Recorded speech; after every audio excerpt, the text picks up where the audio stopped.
Hello, I'm Tony DeMaria, the editor of JACC, here to bring you some highlights. And the first one I'd like to talk about deals with quality of life in patients who are undergoing transcatheter aortic valve implantation, TAVI, or some people call it TAVR for replacement.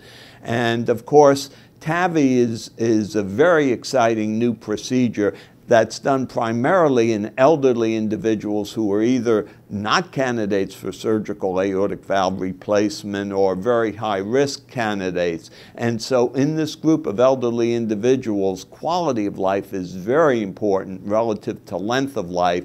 So in this study from Great Britain, 102 patients with aortic stenosis who were not candidates for surgery are reported in the one-year period following TAVI. And what's observed was that quality of life actually increased at 3 months and was further increased at 6 months following the TAVI.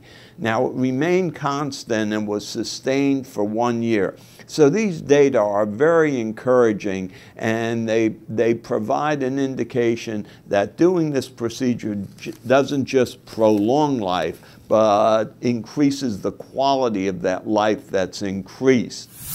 Now, the second paper deals with the mechanism by which obesity can contribute to atherosclerosis, and the relationship between obesity and atherosclerosis has been known for some time, but the mechanism remains unclear.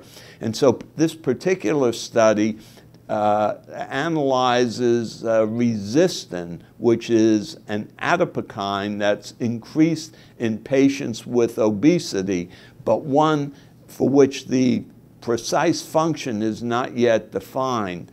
So what these individual investigators did was to take human hepatocytes and to treat them with serum with and without resistin.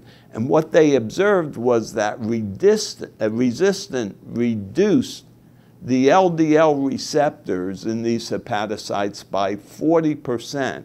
The mechanism of this reduction was by increasing that enzyme PCSK9, that's an inhibitor of the LDL receptor.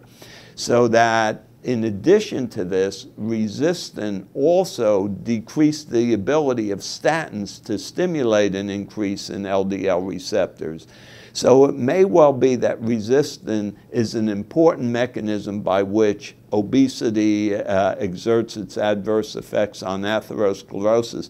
It's probably an attractive target for therapy. The last study I'd like to present to you deals with the best way to measure renal function in patients with heart failure. There's a number of approaches: Cockcroft-Gault, the MDRT, modification, diet, and renal disease, or lastly, the CKD-EPI, named after the epidemiologic collaborators equation.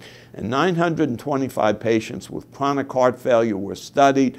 All three were very good, but Cockcroft-Gault was just a little bit better. So in our heart failure patients, that's probably the best approach to use. For Inside JACC, I'm Tony DeMaria.